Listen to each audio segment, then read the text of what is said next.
Ebenezer Obey began his professional career in the mid-1950s after moving to Lagos. After tutelage under Fatai Rolling Dollars Band, he formed a band called the International Brothers in 1964, playing Highlife Juju Fusion. Let's dive into the exciting life of this great artist. Obey's music career began expectedly as a young man in church. He lent his voice to hymns, cantatas and divine praise songs as a young vocalist. Fate paved his path out of Idogo to Lagos, where he began his tutelage to becoming an accomplished musician. That journey led to playing with a lot of notable musicians, including the Agidigbo exponent, the late Fatai Rolling Dollar, whom he played with for about 6 years.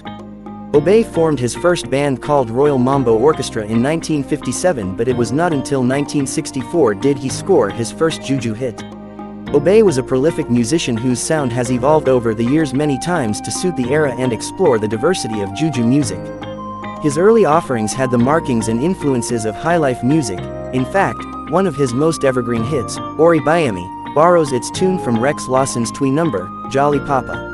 In the 60s, Obey was doing what he called a fusion of Juju and Highlife music.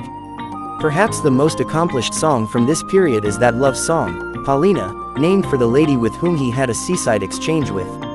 The song, entirely structured in a call-to-response format, enjoins participation in a love-at-first-sight story where a man's visual percept becomes a life fixture in an effortless manner of dance and prayers. Quite expectedly, Obey's style moved away from shortened set pieces that the RPM technology dictated to the more expansive orchestra-like medleys of the 70s.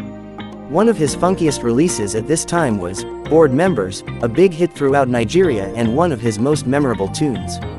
Juju music is typically soulful and mid-tempo, but Obey's style was deliberately mellower as years passed. He calls his style of Juju, miliki, an onomatopoeic adjective that probably derives meaning from the Anglophonic word, meek. Obey began to tell expansive and subtly didactic stories that span the entire length of his medleys.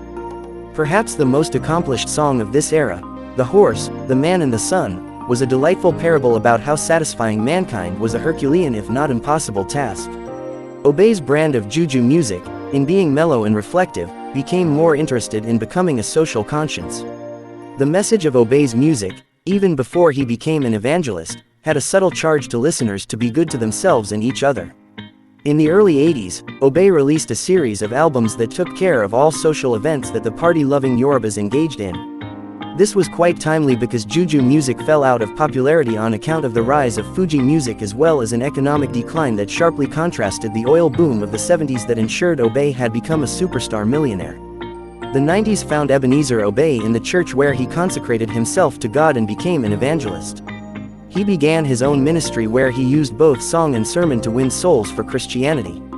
Although he kept waxing albums at this time, the music began more somber than mellow and intensely preoccupied with Christian themes. At 78, Chief Commander Ebenezer Obey has more than 100 albums to his name, and he has sons who, like him, make music. He has left indelible footprints in our national consciousness.